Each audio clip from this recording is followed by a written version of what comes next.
Hello， 大家好，欢迎来到本期剑评。本期讲的键盘，大家或多或少应该都有听说过啊。首席玩家的 MK980，这把键盘是在21年6月份左右发布的，最近更新了这个加了龙轴的 Pro 版本，售价就是在原先的基础上贵了20块钱，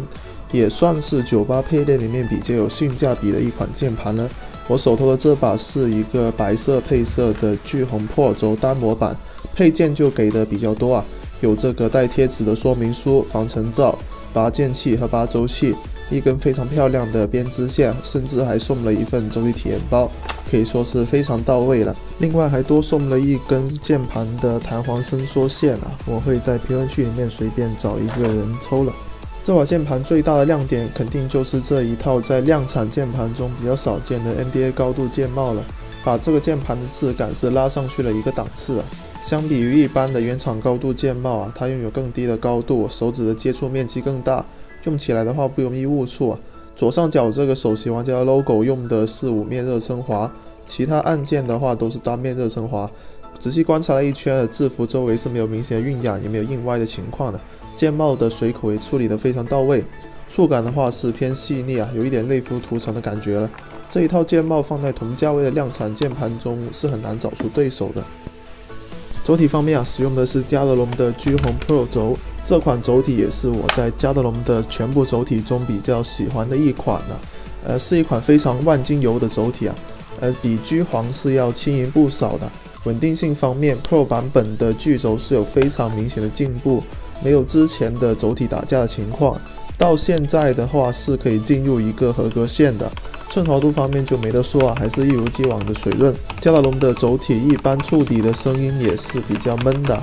所以说整个套件出来的声音就是大多数人比较喜欢的那种闷闷的，类似于雨滴声啊。拆开之后是可以看到比较明显润滑痕迹的，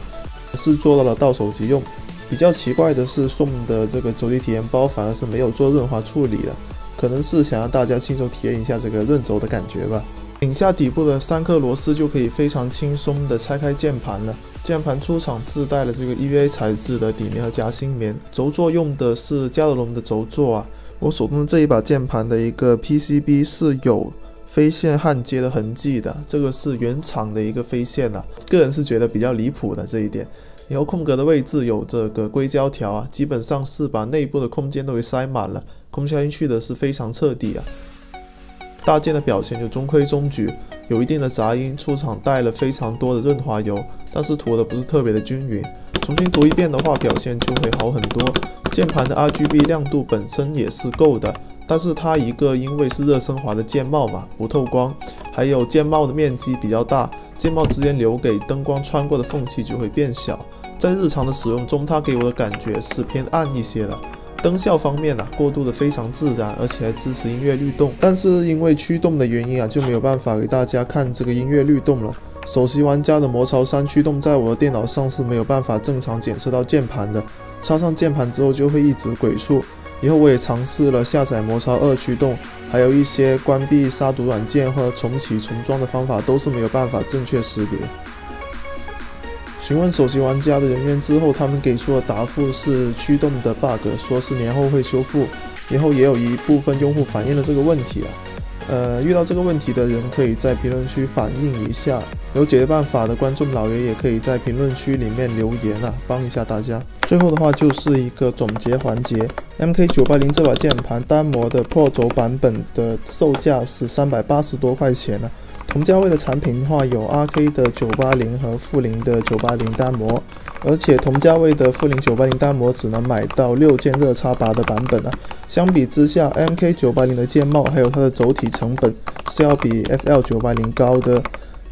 键盘的外壳和做工的话，相比负零的话是差了一截啊。大件的话也要自己动手去调一下。和 RK980 比起来的话，首席玩家的这个整体档次肯定要高一些。RK980 这把键盘的一个成本基本都花在轴体还有3模连接上面去了。如果大家对这几把键盘的区别感兴趣的话，也可以在评论区中留言啊。人多了的话，我也会单独再出一期这个400价位的980键盘的横评。然后这把键盘还有一些点我是没有说到的，比如说这个